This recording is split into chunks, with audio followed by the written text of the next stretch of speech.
Welcome back to this YouTube channel. जैसा कि आप लोगों ने थंबनेल से देखा होगा, इस वीडियो में मैं आप लोगों को बिहार बोर्ड के द्वारा फिजिक्स में पूछे गए टोटल 35 ऑब्जेक्टिव क्वेश्चन को कराऊंगा और ये सारे क्वेश्चन आपको वर्ष 2018 में पूछे गए थे। अगर आप इस वीडियो को ध्यान से देखते हैं तो आपका आगामी जो परीक्षा आने वाला है बिहार बोर्ड का 12th का, वो उसके लिए ये काफ़ी बेनिफिशियल होगा। तो हम लोग देर ना करते हुए वीडियो को स्टार्ट कर लेते हैं। तो देखिए, सबसे पहला क्वेश्चन देखते हैं वर्ष 2018 का।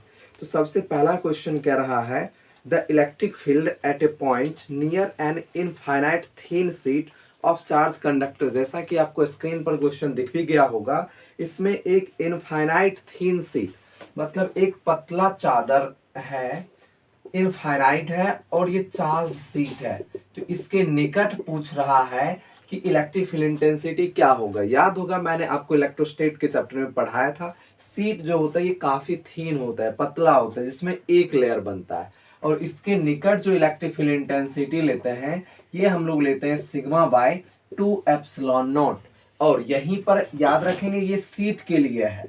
अगर यहीं पर हम प्लेट की बात अगर करते, प्लेट, तो याद होगा बताए थे प्लेट में दोनों तरफ चार्ज अवेलेबल होता है और इसके लिए आ जाता है आपका sigma by epsilon not only. तो दैट मीन्स सीट के लिए पूछा था, तो आपका ऑप्शन नंबर यानी कि दैट मीन्स हो जाएगा सी, सिग्मा बाय 2 एप्सिलॉन नॉट। अब हम लोग चलेंगे अगले क्वेश्चन पर। अगला क्वेश्चन आपको स्क्रीन पर दिख भी रहा होगा। तो देखिए, क्वेश्चन नंबर सेकेंड को देख लेते हैं। तो आप लोग क्वेश्चन को देख चुके होंगे। इसमें 2 कैपेसिटर दिया हुआ है। मैंने यहाँ पर पूरा सॉल्यूशन पहले ही लिख दिया है, वो इसलिए क्योंकि अगर यहाँ पर मैं पूरा लिखता तो वीडियो का लेंथ काफ़ी लॉन्ग चला जाता, इसलिए मैंने इसका सॉल्यूशन लिख दिया है। अब आप लोग यहाँ पर ध्यान से इसको समझिए। क्वेश्चन में आपको 2 कैपेसिटर दिया हुआ है। एक का वैल्यू आपको 2 माइक्रोफैराड है और दूसरा का वैल्यू आपको 4 माइक्रोफैराड है। और इसे बोला गया है कि हम लोग 1200 वोल्ट के सोर्स से जोड़ देते हैं। मतलब यहाँ पर 2 दिख रहा है, यहाँ 4 दिख रहा है, इसको 12 वोल्ट के सोर्स से जोड़ दिए हैं। और ये आप देखिए यहाँ पर पॉइंट ए माना है मैंने, और ये पॉइंट ए मतलब दोनों को जो है यानी पोटेंशियल डिफरेंस देखा जाए तो V A minus V B मैंने कितना यहाँ पर लिखा है, 1200 वोल्ट लिखा है। तो यानी कि यहाँ पर आपका क्वेश्चन में जो आपने देखा होगा, क्वेश्चन पूछा है ये जो 2 माइक्रोफैराड है इसके बीच, यानी कि पॉइंट यहाँ से ये कह सकते हैं कि we A minus V P पूछ रहा है कि इसका पोटेंशियल डिफरेंस क्या है।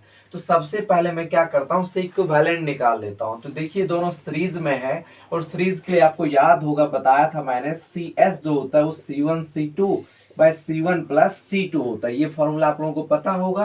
तो उसके अकॉर्डिंग मैंने 2 माइक्रोफैराड का 2 लिखा है, यूनिट हटा दिया है जो मैं लास्ट में लिखूंगा। ये 2 हो गया, यहाँ पर 4 डाल दिया है, नीचे 2 प्लस 4। अब इसको आप लोग सॉल्व करेंगे तो ओवरऑल आपका सी इक्विवेलेंट जो है 4/3 माइक्रोफैराड आ जाएगा।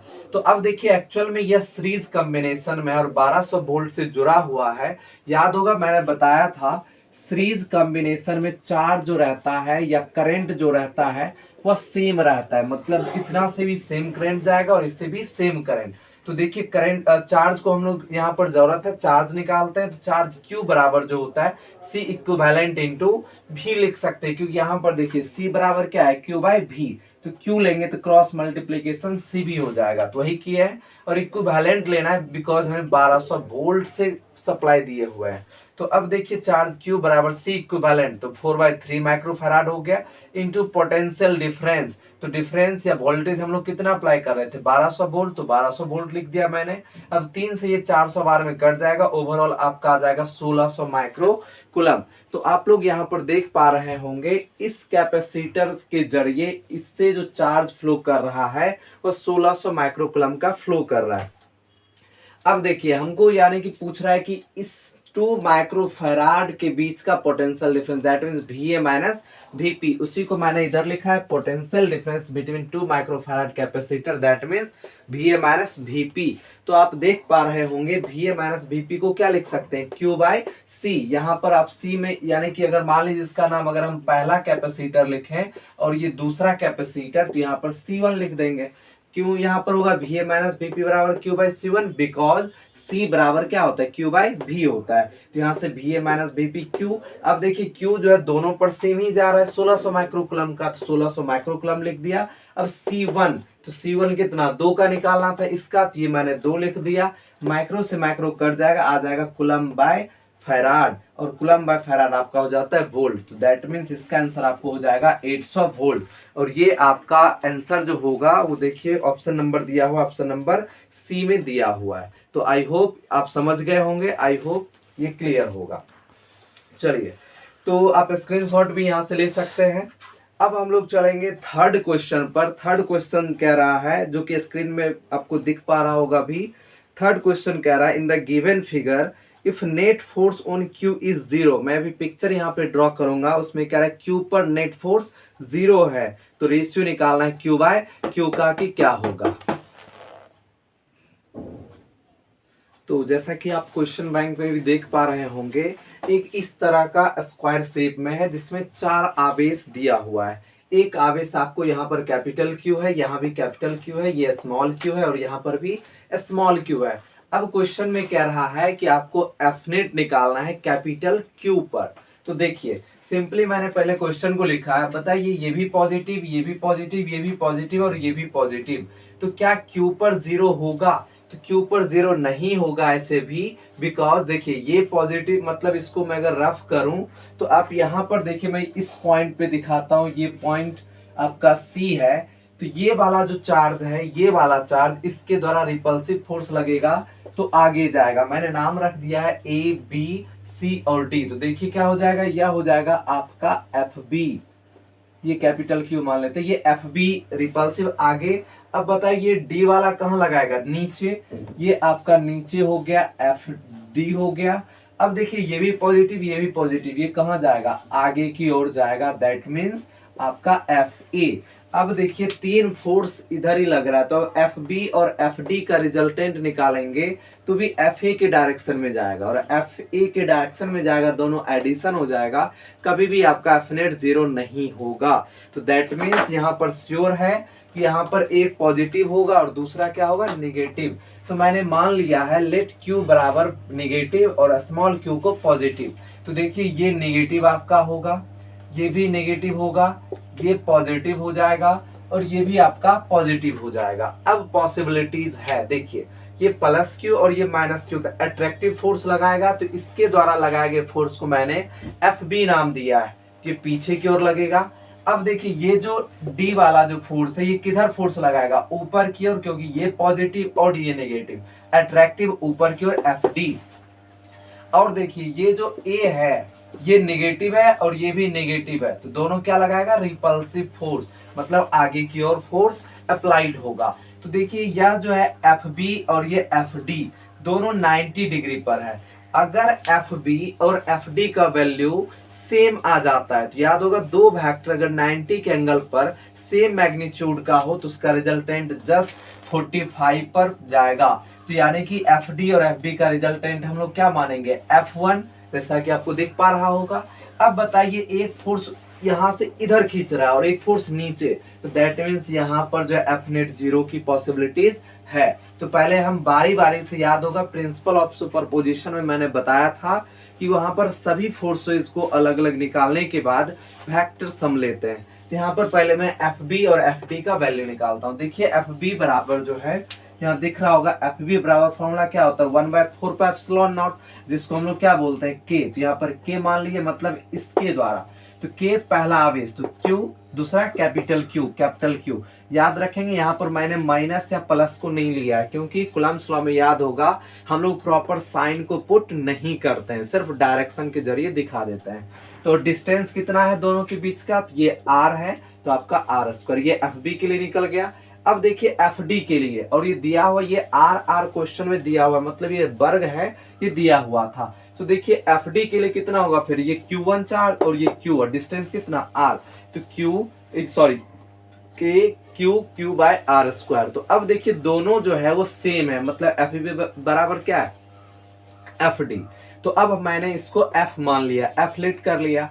अब बताइए एफ बी और एफ डी का रिजल्टेंट फोर्स क्या होगा, जिसको हम लोग नेट फोर्स कहेंगे। तो net force of F B and F D, अब देखिए दोनों 90 के एंगल पर है। याद होगा अगर दो फोर्स आपका 90 के एंगल पर हो, एक मिनट में यहाँ पर ड्रॉ कर देता हूँ। देखिए अगर यह वेक्टर ए है और ये बी है, अगर यह 90 पर है तो इसका जो रिजल्टेंट होता है वह आपका ए स्क्वायर प्लस बी स्क्वायर होता है। तो उसी तरह से हम लोग यहाँ पर कर लिए हैं F1 square plus F2, that means FB और FD का स्क्वायर। अब देखिए जितना FB है उतना ही FD है, जिसको क्या माना गया था F, तो यहाँ पर आपका F square plus F square हो जाएगा। ओवरऑल दोनों को आप सॉल्व करेंगे तो ये आपका √2F आ जाएगा। और ये F क्या है, तो देखिए ये F जो है ये माना गया एफलेट वाला है, और यह F किसके बराबर, FB या फिर FD के बराबर। तो यानी कि ये √2 हो गया। अब FB या FD दोनों सेम है तो किसी एक का वैल्यू यहाँ पर Q के small q capital Q by R square लिख दिया। अब ये ध्यान रखेंगे ये आपका F1 निकल चुका है, यानी कि इस दोनों का रिजल्टेंट F1 फाइंड आउट कर लिए हैं। अब हम लोग निकालते हैं FA को। तो FA बराबर फिर फॉर्मूला लगाएंगे, मतलब इसके द्वारा इस पर आरोपित बल क्या होगा। तो सेम फॉर्मूला के दोनों, देखिए यहाँ भी Q यहाँ भी Q, तो Q हो गया बटा डिस्टेंस। अब देखिए ये वर्ग है तो इसका लेंथ r है, तो इसका लेंथ क्या होगा √2r, बिकॉज यह डायगोनल है और विकर्ण क्या होता है √2a के बराबर होता है। तो √2r हो जाएगा और इसका यहाँ पर क्या करते हैं हम लोग स्क्वायर, तो दैट मीन्स ये आपका √2 का 2 और r का ये r स्क्वायर, इतना हो जाएगा। अब आप यहाँ से देखिए दो फोर्स निकल गया, मतलब अब जहाँ मार्कर में चलाऊंगा वहां पर आप ध्यान से देखिए इस FD और FB का काम हो गया। सिर्फ बचा है या F1 और या FA, F1 और F1A। देखिए दो फोर्स अलग डायरेक्शन में, और कह रहा है कि F नेट 0 है Q पर। अगर F नेट 0 है तो इट्स श्योर कि F1 जो होगा FA के बराबर होगा। तो ये मैंने F1 बराबर FA लिख लिया है। अब देखिए F1 कितना है, तो F1 आपका यहाँ लिखा हुआ है √2 के small q capital Q by R square, ये हो गया FA देखिए ये आपका निकला हुआ घेरा हुआ है, इसको मैंने यहाँ पर लिख लिया। कट करने के लिए मैंने एक बार आगे फिर से ड्रॉ कर दिया। अब आपको इसको कैंसिल आउट करेंगे तो इधर सिर्फ आपका बचेगा √2Q और इधर बचेगा Q/2। तो ओवरऑल यहाँ से ये दो इधर लाए तो ये 2√2 और ये स्मॉल q को नीचे ले गए तो Q आ जाएगा। क्वेश्चन में देखिए आपका क्या पूछा जा रहा है, क्वेश्चन में पूछा जा रहा था small capital Q by small q का रेशियो, तो ये आपका 2√2 हो जाएगा। यहीं पर अगर पूछा जाता है small q by capital Q का रेशियो तो इसी को सिर्फ पलट देते तो ये आंसर हो जाता। तो ओवरऑल क्वेश्चन ये था, तो यानी कि आपका आंसर जो हो जाएगा वो हो जाएगा 2√2। आप स्क्रीनशॉट ले लीजिएगा। आई होप ये आप लोगों को पूरा क्लियर हो चुका होगा, सिंपली ये कूलम्ब्स लॉ पर दिया हुआ था। तो अब हम लोग चलेंगे नेक्स्ट क्वेश्चन नंबर 4 पर। क्वेश्चन नंबर 4 ये कह रहा है when a body is charged its mass, यानी जब किसी वस्तु को आवेशित करते हैं तो उसका मास क्या होता है। तो ये वेरी सिंपल क्वेश्चन है, आप लोगों को पता भी होगा कि आवेशित करने का क्या मतलब है। सिंपल है, आवेशित करने का मतलब होता है किसी वस्तु में इलेक्ट्रॉन को डालना या फिर उससे इलेक्ट्रॉन को निकालना। दैट मीन्स इलेक्ट्रॉन की अधिकता या कमी ही आवेश का सिद्धांत देता है, ये मैंने आपको क्लास में भी बताया था।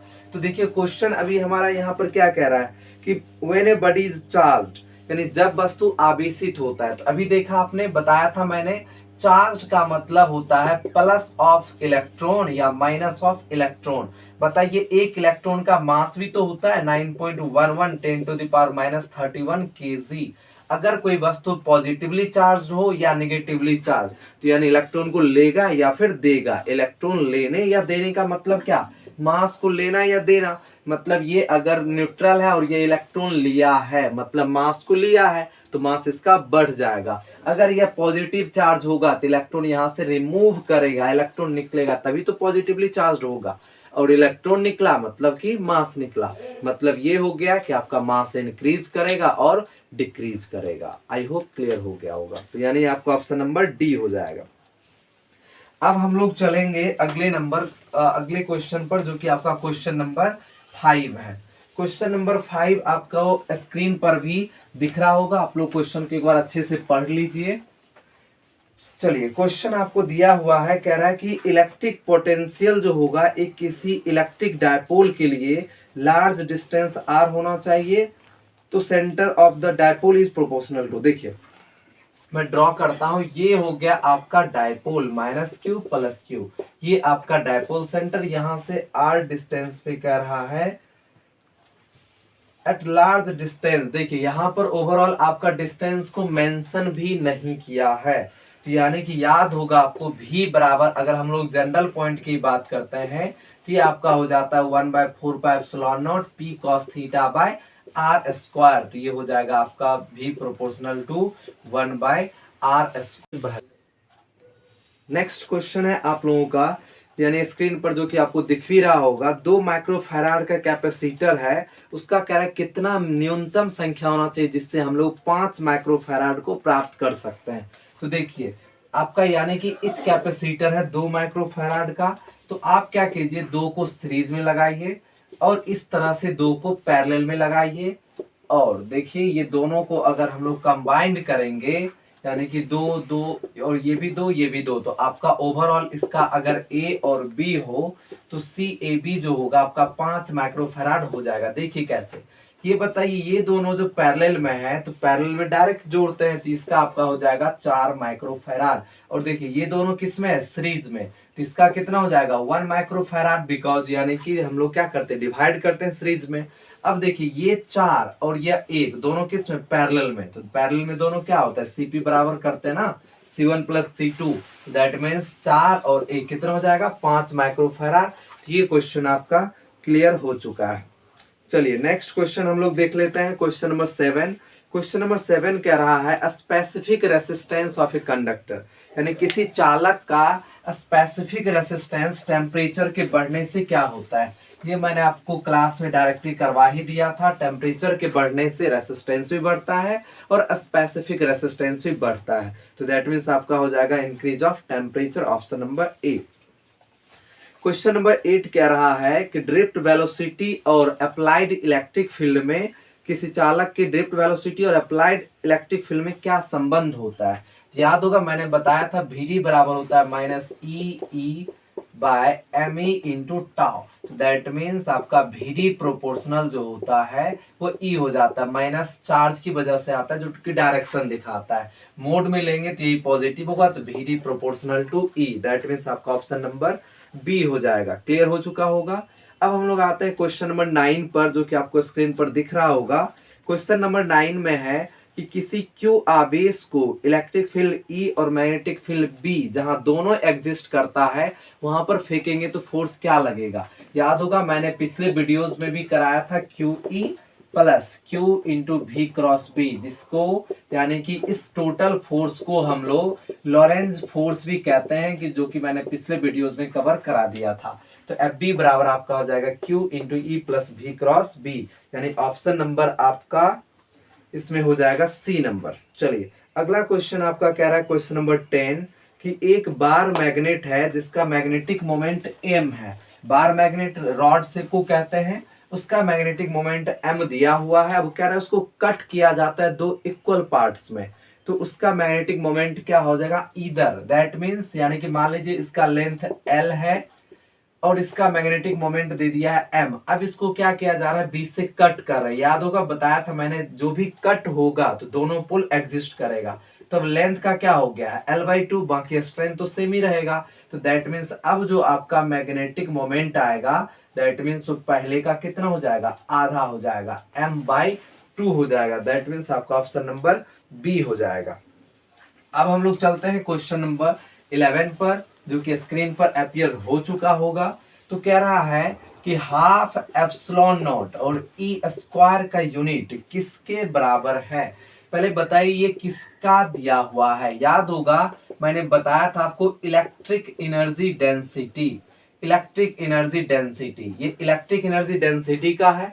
सिमिलरली मैग्नेटिक एनर्जी डेंसिटी का मैंने बताया था half 1/2 B square by mu naught, ये मैग्नेटिक एनर्जी डेंसिटी में बताया था इलेक्ट्रोमैग्नेटिक इंडक्शन के चैप्टर में, आप वहां भी देखे होंगे। याद होगा मैंने बताया था 1/4 पाई एप्सिलॉन नॉट जो होता है वो आपका म्यू नॉट बाय 4 पाई में रिप्लेस हो जाता है मैग्नेट चैप्टर में। देखिए यहाँ से भी समझ सकते हैं 4 पाई से 4 पाई कटा, 1/ε0 बराबर म्यू नोट, या यहाँ से एप्सिलॉन नोट लेंगे तो 1 बाय क्या हो जाएगा म्यू नोट, तो वही ना यहाँ पर है। तो एक्चुअल में ये जो है वही ये है, दैट मीन्स एनर्जी डेंसिटी। तो दोनों का यूनिट क्या हो जाएगा, सेम हो जाएगा। एनर्जी डेंसिटी क्या होता है, energy per unit volume.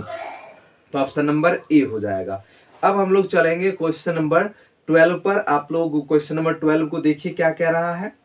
Question number 12 आपका दिया हुआ है कि एक वृत्ताकार कॉइल है जिसकी त्रिज्या r है और इससे धारा I प्रवाहित हो रहा है।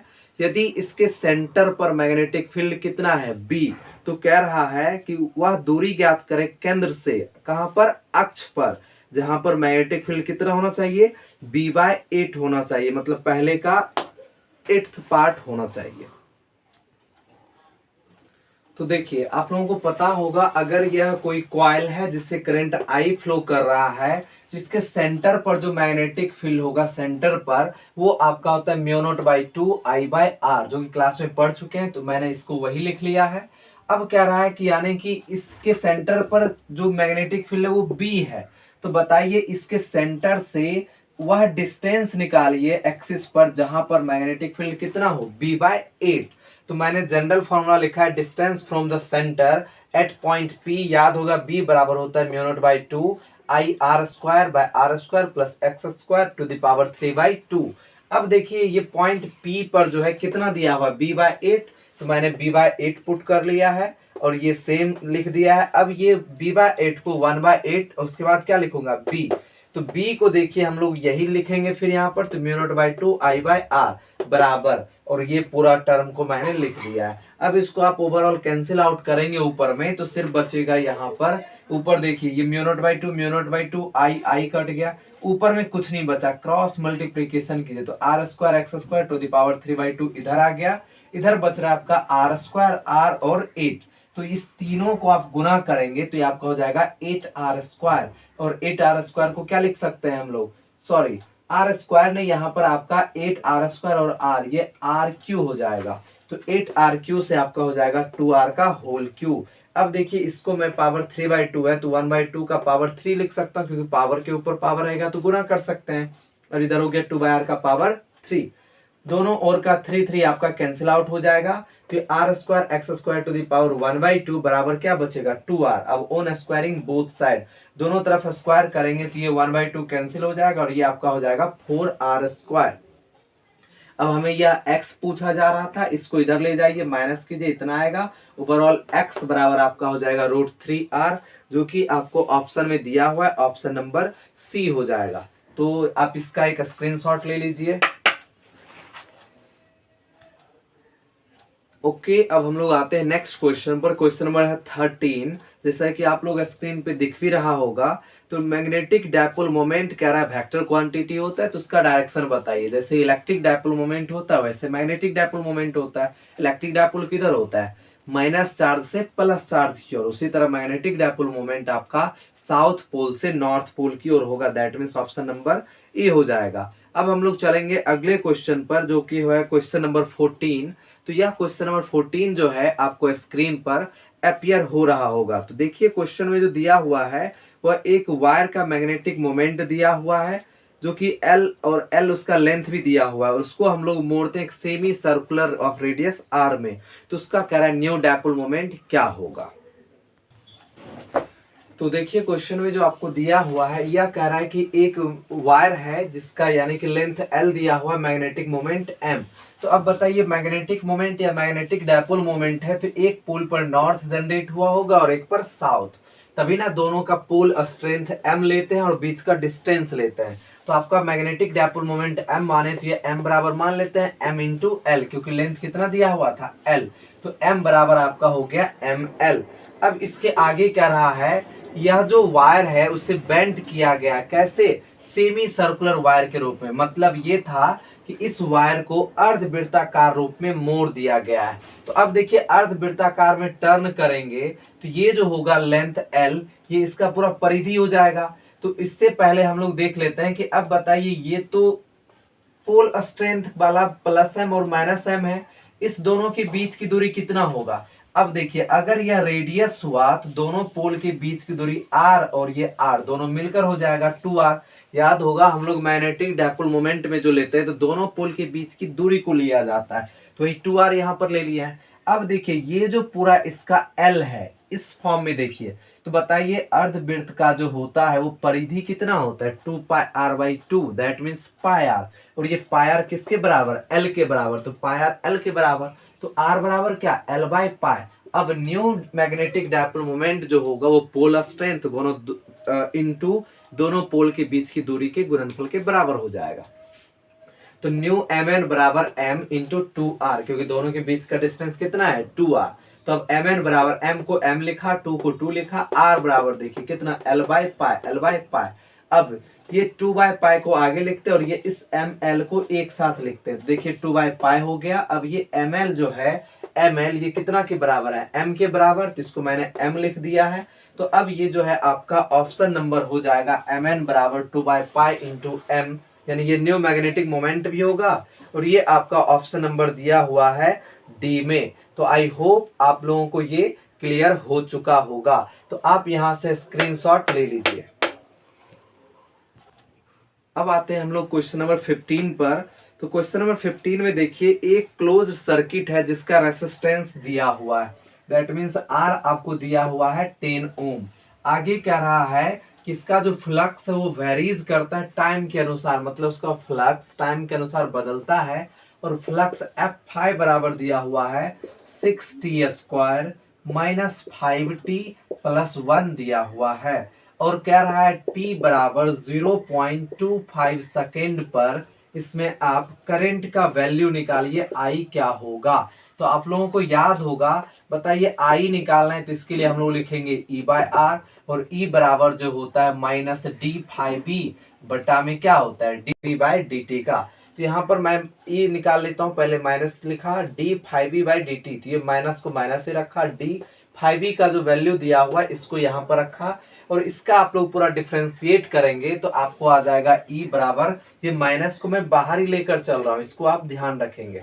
तो माइनस आ गया 12t माइनस 5। अब EMF हमको निकाल लेते हैं 0.25 पर, क्योंकि आपको करंट पूछा है 0.25 सेकेंड पर। तो EMF जो होगा आपको 2.025 पर E बराबर आ जाएगा ओवरऑल 2 वोल्ट। अब I निकालना है तो I बराबर होता है E/R, तो यानी कि 2/10 हो जाएगा, दैट मीन्स 0.2 एम्पियर हो जाएगा। आप लोग स्क्रीनशॉट ले लें, और आई होप ये आप लोगों को समझ में आ गया होगा। ये डायरेक्टली आपको फॉर्मूला बेस्ड क्वेश्चन है, और साथ ही साथ इसमें आपको डिफरेंशिएशन आना चाहिए, क्योंकि डिफरेंशिएशन का आपको यूज हुआ है। अब हम लोग चलेंगे अगले क्वेश्चन पर, जो कि आपका क्वेश्चन नंबर हो जाएगा 16 नंबर। तो क्वेश्चन नंबर 16 में देखिए आपको दिया हुआ है कि एसी सर्किट का क्वेश्चन है, जो कि आपको स्क्रीन पर क्वेश्चन दिख भी रहा होगा। इसमें पूछ रहा है आपका पावर लॉस क्या होगा। तो देखिए हम लोग पावर लॉस से चलते हैं। तो क्वेश्चन में आप लोग देखिए पावर लॉस पूछा जा रहा था, तो I दिया हुआ है 5 cos ωt, तो ये मैंने लिख लिया। V बराबर है 200 sin ωt, ये मैंने लिख लिया। अब दोनों के बीच का फेज डिफरेंस निकालने के लिए मैंने क्या किया, दोनों को एक फंक्शन में ले आया। देखिए I बराबर 5 cos ωt, बताइए sin 90 प्लस थीटा क्या होता है cos थीटा, तो वही लिखा sin 90 प्लस थीटा। अब π/2 को पीछे शिफ्ट कर देते हैं, ωt को आगे। तो अब आप लोग यहाँ पर देखिए कि I का आपको ये वैल्यू मिला है और वोल्टेज का ये है, दोनों के बीच का फेज डिफरेंस देखिए, ये भी साइन का फंक्शन, ये भी साइन का फंक्शन। तो फेज डिफरेंस देखा जाए दोनों में तो कितना का है π/2 का। तो फेज डिफरेंस आपका आ गया 5 बराबर π/2। अब P एवरेज जो होता है वो ERMS IRMS into cos phi होता है। तो ये सब तो हमें निकालने की फिलहाल अभी जरूरत ही नहीं है, वो चाहे तो भी निकाल सकते हैं, बट पहले cos फाई को देख लेते हैं।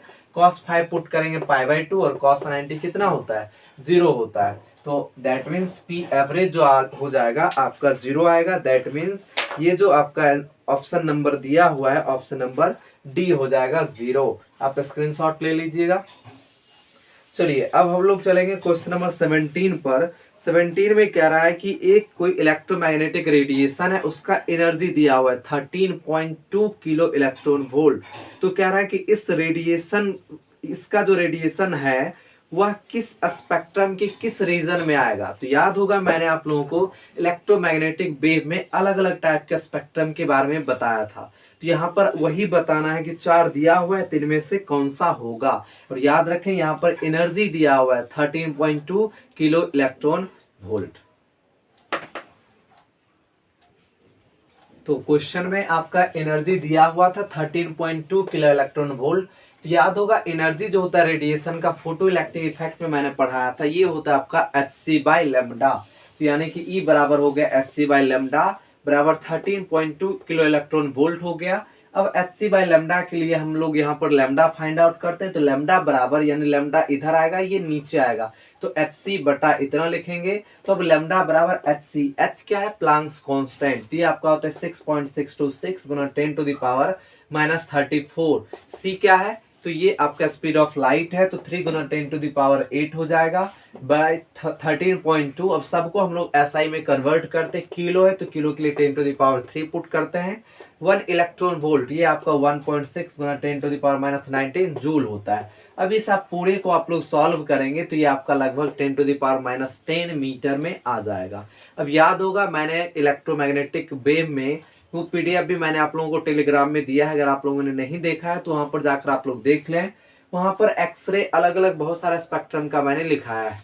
तो एक्सरे का जो रेंज होता है वो आपका 10 टू द पावर -9 से 10 टू द पावर -13 मीटर होता है। अब इसका वेवलेंथ कितना है 10 टू द पावर -10। तो ये आपका बिलोंग्स करेगा किसमें, एक्सरे के रीजन में। वैसे देखिए ये जो इस साल 2018 में जो भी क्वेश्चन पूछे गए हैं, ये अब तक के मतलब जितना हुआ है अब तक 2021 से हम लोग पीछे आते जाए तो उस सब में सबसे कह सकते थोड़ा सा टफ क्वेश्चन दिया है। टफ नहीं दिया है, टाइम कैलकुलेटिंग दिया है और कॉन्सेप्चुअल दिया है और न्यूमेरिकल्स को ज्यादा डाल दिया है। तो आई होप ये आप लोगों को समझ में आ रहा होगा। और हाँ, मैं आप लोगों को सॉल्यूशन डायरेक्ट यहाँ पर इसलिए दिखा रहा हूँ बिकॉज अगर मैं पूरा A to Z सॉल्यूशन अगर यहाँ पर करता हूँ तो वीडियो का लेंथ आपका हो सकता है 1 घंटे के बदले 2 घंटे भी जा सकता है। तो वीडियो का लेंथ बहुत ज़्यादा ना हो इसीलिए मैं आप लोगों को डायरेक्ट यहाँ पर सॉल्यूशन दिखाता हूँ और समझा देता हूँ। आई होप आप लोगों को पूरा समझ में आ रहा होगा। तो अब हम लोग चलेंगे अगले क्वेश्चन पर। तो देखिए नेक्स्ट क्वेश्चन जो आपको दिया हुआ है वो दिया हुआ है objective lens of compound microscope में जो इमेज बनेगा, मतलब ये है कि कंपाउंड माइक्रोस्कोप है उसमें ऑब्जेक्टिव लेंस के द्वारा किस प्रकार का इमेज बनता है।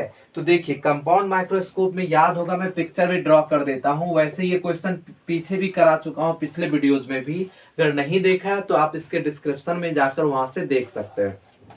तो देखिए जो ऑब्जेक्ट की ओर रहता है तो इसको हम लोग कहते हैं ऑब्जेक्टिव, और ये जो होता है ये आपका आईपीस होता है। तो कह रहा है ये जो ऑब्जेक्ट का इमेज बनता है याद होगा ये नीचे बनता है। दैट मीन्स यहाँ पर मैंने प्रॉपरली बताया भी है, ये आपका रियल होता है, रियल होता है और इन्वर्टेड होता है, अपोजिट उल्टा होता है और लार्जर देन ऑब्जेक्ट होता है। दैट मीन्स आपका इमेज जो हो जाएगा वो रियल एंड लार्ज हो जाएगा। ऑप्शन नंबर सी हो जाएगा। तो I hope question number 18 clear हो गया होगा। अब हम लोग चलेंगे क्वेश्चन नंबर 19 पर। क्वेश्चन नंबर 19 जैसा कि अपीयर भी हो चुका होगा डिस्प्ले पे, देखिए ये कह रहा है कि एक कन्वेक्स लेंस है जिसको यानी किसी लिक्विड में डुबाया जाता है और जिसका रिफ्रैक्टिव इंडेक्स लेंस के रिफ्रैक्टिव इंडेक्स के बराबर है। तो बताइए इसका फोकल लेंथ क्या होगा। तो मैंने बताया था इस क्वेश्चन के बारे में पीछे भी बता चुका हूं। तो क्वेश्चन का जो रिफ्रैक्टिव इंडेक्स है वो दोनों का सेम है, जितना लेंस का है उतना ही लिक्विड का भी है। तो इस कंडीशन में आपका एक पैरेलल स्लैब मतलब स्लैब की भांति कार्य करता है, ग्लास स्लैब की भांति, और इस वक्त आपका फोकल लेंथ ना बढ़ेगा घटेगा, ये डायरेक्ट आपका इन्फिनिटी हो जाएगा, जो कि मैंने पिछले वीडियोज में आपको कवर करा चुका हूं। अगर आप लोगों ने नहीं देखा है तो जरूर पिछले वीडियोज को देख लें जिससे आपके एग्जाम में काफी हेल्पफुल हो सके। चलिए नेक्स्ट क्वेश्चन अब हम लोग चलेंगे क्वेश्चन नंबर 20 पर। क्वेश्चन नंबर 20 कह रहा है कि एक लाइट जो है वन मीडियम से दूसरे मीडियम में जाता है तो उसके लिए क्रांतिक कोण का वैल्यू थीटा है। और तो कह रहा है स्पीड ऑफ लाइट जो है वो पहला मीडियम में भी है तो दूसरा मीडियम में क्या होगा। तो हम लोग इसके सॉल्यूशन को डायरेक्ट देखते हैं।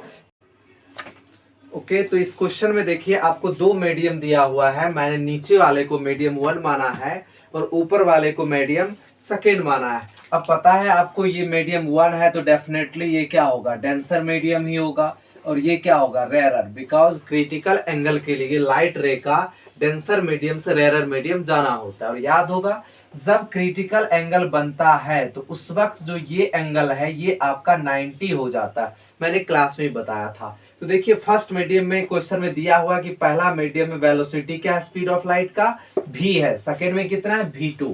तो ये मैंने म्यू1 मान लिया है फर्स्ट मीडियम का रिफ्रैक्टिव इंडेक्स, म्यू2 मान लिया सेकेंड मीडियम का रिफ्रैक्टिव इंडेक्स। अब देखिए सनेल्स लॉ याद होगा, फ्रॉम सनेल्स लॉ क्या होता है, म्यू1 साइन आई, सनेल्स लॉ होता है ना म्यू1 साइन आई बराबर म्यू2 साइन आर। तो यहीं से देखिए म्यू1 को म्यू1 लिखा, साइन आई, आई की जगह पर क्या लिखेंगे थीटा, क्योंकि क्रिटिकल एंगल है।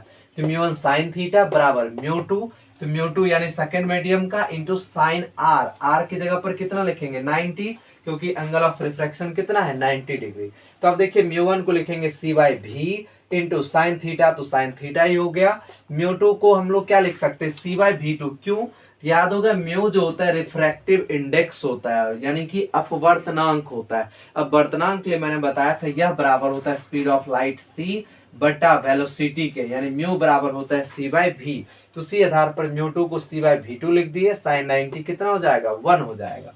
तो अब देखिए सी से सी कटा, तो ये साइन थीटा बाई भी हो जाएगा बराबर ये क्या 1 बाई v2 हो जाएगा। तो यहाँ से हमको v2 चाहिए था तो v2 इधर लेंगे, तो क्रॉस मल्टीप्लीकेशन सोच लीजिए, तो ये v इंटू 1 तो v साइन थीटा नीचे आ जाएगा और ये v2 यहाँ पर आ गया। तो v2 बराबर आपका कितना हो जाएगा v बाय साइन थीटा। तो that means velocity v by sine theta हो गया। और ये आपका ऑप्शन नंबर दिया हुआ है ऑप्शन नंबर बी में।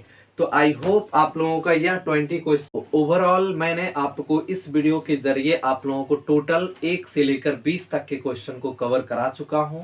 नेक्स्ट जो क्वेश्चन है दैट मीन्स क्वेश्चन नंबर 21 से लेकर 35 15 क्वेश्चन को वो मैं आप लोगों को दूसरे पार्ट के वीडियो से करवाऊंगा, बिकॉज इस वीडियो का लेंथ ऑलरेडी बड़ा हो चुका है।